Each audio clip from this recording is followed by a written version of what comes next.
আমরা কোথায় ছিলাম যে কবরে তিনটে প্রশ্ন করা হবে। কটা? তিনটে। মান রব্বুকা, মা দীনুকা, মান নবিয়ুকা। এই তিনটে প্রশ্নের উত্তর যে ব্যক্তি দিতে পারবে সে কবরে পাস। আর নবীজি বলেছেন যে ব্যক্তি কবরে পাস সে সব জায়গাতে পাস, মানে আশা করা যায় ওই ব্যক্তি জান্নাত।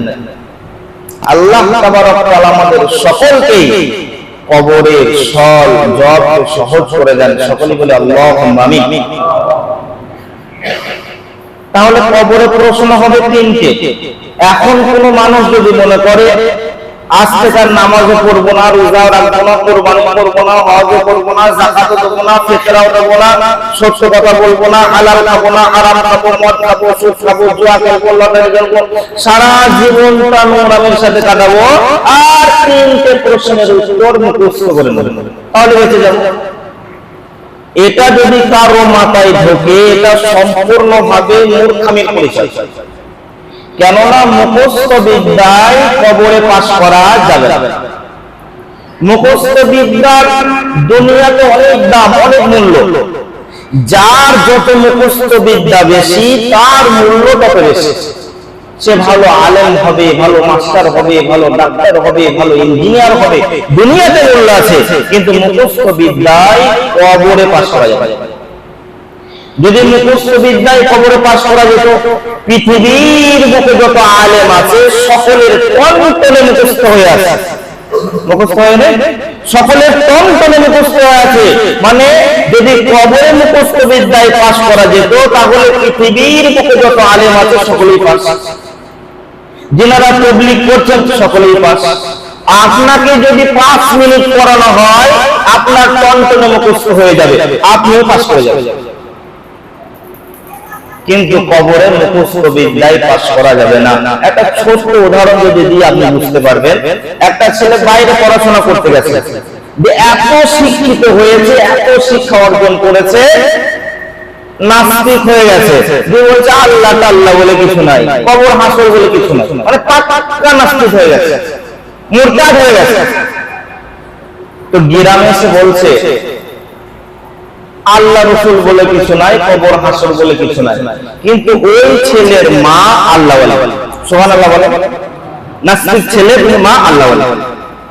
তো মা যখনই ছেলের কাছে খাবার নিয়ে যায়, ছেলেকে একটা কথাই বলে, বেটা রে নামাজটা পড়, কবরে কি জবাব দিবি? বেটা রে নামাজটা পড়, কবরে কি জবাব দিবি? সকাল সন্ধ্যা দুপুর রাত্রে একটাই কথা, ওর মায়ের একটাই হাদিস, বেটা কবরে কি জবাব দিবি? নামাজটা পড়। তো ছেলে মা প্রশ্ন করছে, মা কেন নামাজ পড়বো কেন? তো কবরে কি জবাব দিবি? তো তখন বেটা বলছে, মা ওসব কবর বলে কিছু নাই, মানুষ মরে গেল আর কে জীবিত করবে? ওসব আলেম উলামারা মানুষকে বিভ্রান্তের মধ্যে রেখে দিয়েছে, পেরেশানির মধ্যে রেখে দিয়েছে, কবরে যখন ঢুকে যাবে আর জীবিত কোনো চান্স নাই। তখন মা বলছে, না রে বেটা, নবীজি বলেছেন আযাব আল কবরে হাক্কুন, কবরে আযাব সত্য, কবরে আযাব সত্য। তো মা ছেলের কিছু ছাড়ছে না। এরা ছেলে দেখছে এই মায়ের পেরেশানি থেকে তো বাঁচতে হবে, তারা খাতার পেন নিয়ে মসজিদে ইমাম সাহেবের কাছে চলে গেছে। আর ইমাম সাহেব দেখছে সুবহানাল্লাহ, যে মালটা কোনোদিন মসজিদে পাঁদার দিয়ে আসে না, যে আল্লাহ রসুল বিশ্বাস করে না, কবর হাসর বিশ্বাস করে না, সে আবার আমার কাছে আসছে কি ব্যাপার? এটা মনে মনে করছে, আর মুখে কি বলছে? আসেন আসেন, জি বসেন, কি ব্যাপার বলে? যাই বলেছে কি ব্যাপার বলে, এবার শুরু করেছে, আপনারা তো পড়াশোনা করলেন না, আপনাদের শিক্ষা নাই, সারা যদি মূর্খ হয়ে থাকলেন, মানুষকে বিভ্রান্তের মধ্যে রেখে দিয়েছে, কবরে নাকি প্রশ্ন করা হবে, বলেন তো কি কি প্রশ্ন করা হবে? মানে ও লিখবেন। ইমাম সাহেব বলা শুরু করেছে, লেখুন কবরে 2 জন ফেরেশতা আসবে, আসার পর 3টে প্রশ্ন করা হবে, মান রব্বুকা, মা দীনুকা, মান নবিয়ুকা। উত্তরটা এবার বলেন, রব্বি আল্লাহ, দীনুল ইসলাম, নবী মুহাম্মদুর রাসূলুল্লাহ সাল্লাল্লাহু আলাইহি ওয়াসাল্লাম। এটা লিখে নিয়েছে, লেখার পর বাড়ি গিয়ে সন্ধ্যার পরে টনটনে মুখস্থ করে নিয়েছে, টনটনে মুখস্থ করে নিয়েছে।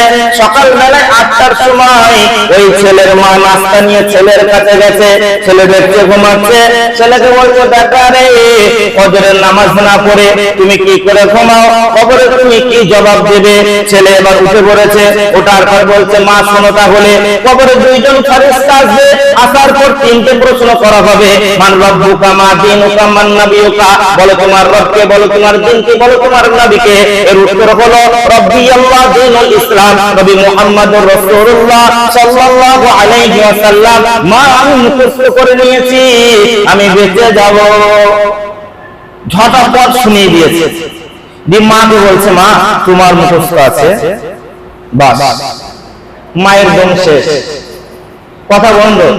মা তো জীবনে পড়েই না, ও জানে কবরে প্রশ্ন করা হয়, কি প্রশ্ন হবে কি উত্তর হবে পড়েছে। তো মাকে বলছে মা রে তুই কি করবি, তুই কবরে কি করবি? এবার দেখেন মা পুরাতন ব্রেন থেকে জবাব দিচ্ছে, ব্যাপারে তুই ভালো করে শুনে নে, তোর পেটে আমি জন্ম নেইনি, আমার পেটে তুই জন্ম নিয়েছিস, আমার প্রোডাক্ট হলি তুই, তোর প্রোডাক্ট আমি না। তুই মনে করছিস আমি কবরের প্রশ্নের উত্তর মুখস্থ করে নিয়েছি, এই কারণে আমি বেঁচে যাব, কিন্তু মুখস্থ বিদ্যায় কবরে পাস করা যাবে না। তোকে একটা গল্প শোনাই শোন। তিনজন বন্ধু ছিল, তিনজন বন্ধুর মধ্যে একজন বন্ধু ময়না পাখি পুষত, আর এই ময়না পাখিটাকে দুইটা শব্দ শিখিয়ে রেখেছিল, আসসালামু আলাইকুম কেমন আছেন, আসসালামু আলাইকুম কেমন আছেন। আর ওই ময়না পাখিটাকে বাড়ির দরজার সামনে রেখে দিয়েছিল, যখন ওই বন্ধুর বাড়িতে কোনো মানুষ প্রবেশ করত, ওই দুইটা শব্দ বলতো, আসসালামু আলাইকুম কেমন আছেন, আসসালামু আলাইকুম কেমন আছেন।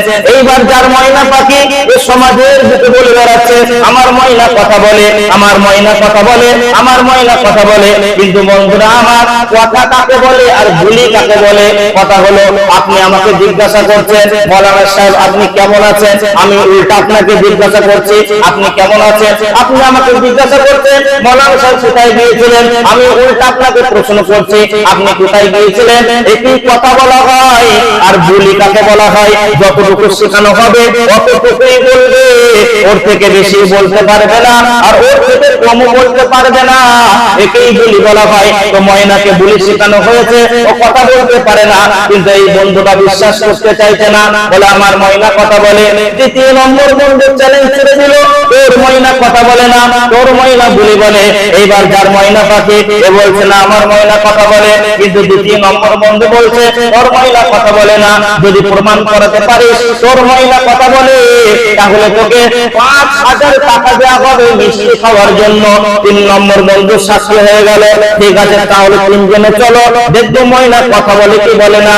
এবার যাওয়ার আগে দ্বিতীয় নম্বর বন্ধুটা বাড়ির ভেতরে দিয়ে একটা হাঁদা বড় বিড়ালকে একটা ব্যাগের ভেতরে ভরেছে, ধরার পরে থামতে থামতে লাগিয়ে রেখে দিয়েছে।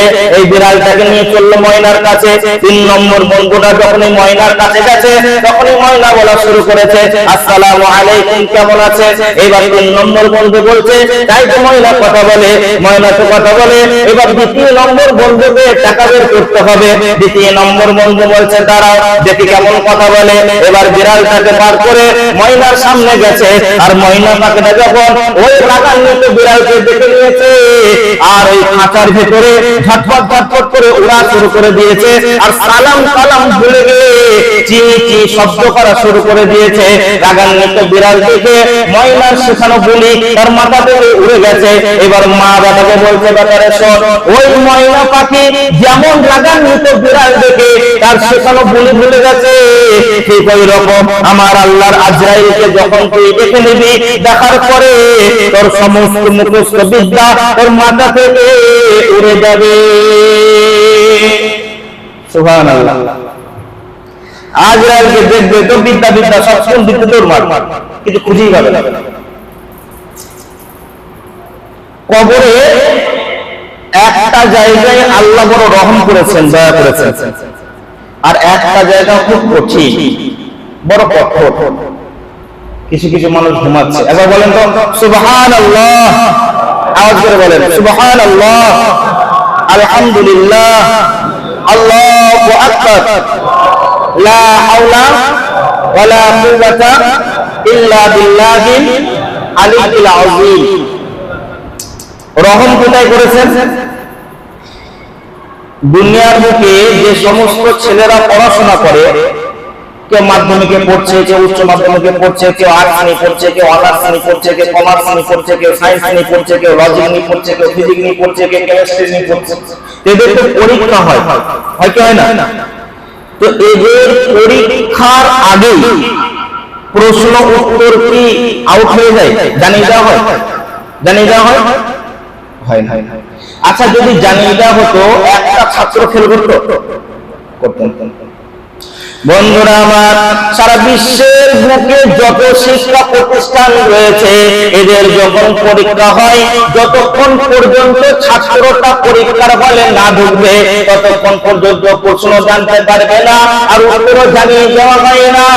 কিন্তু আমার আল্লাহ কত বড় রকম করেছেন, আমার আল্লাহ কেমন দয়া করেছেন, কবরের ভেতরে কি কি প্রশ্ন করা হবে আর তার উত্তর কি কি হবে, বিশ্ব নবী সাল্লাল্লাহু আলাইহি ওয়াসাল্লামের মাধ্যমে তার বান্দাদেরকে জানিয়ে দিয়েছে।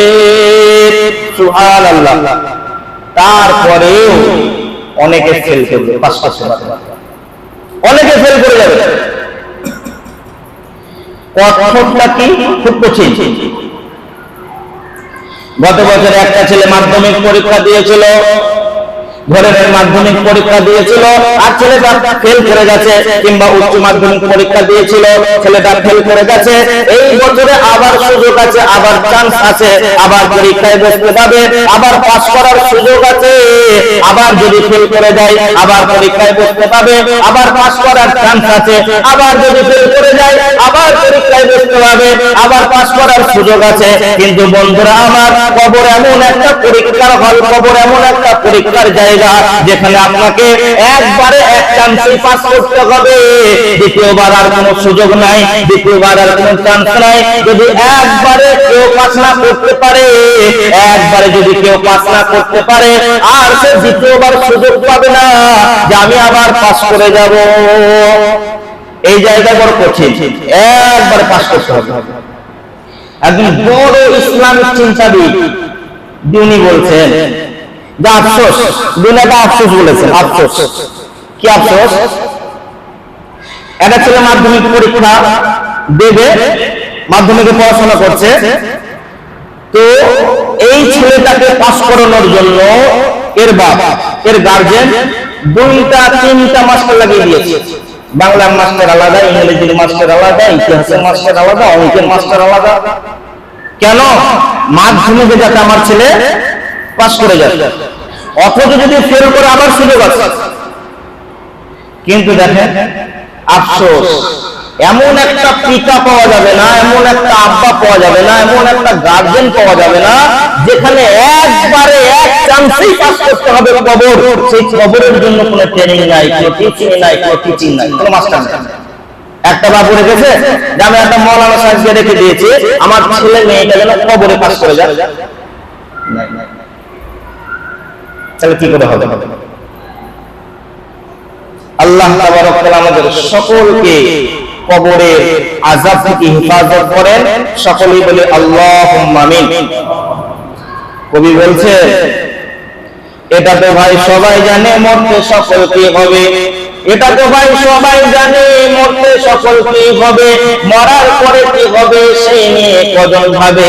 এটা তো ভাই সবাই জানে মরতে সকলকে হবে, মরার পরে কি হবে সেই নিয়ে কজন ভাবে।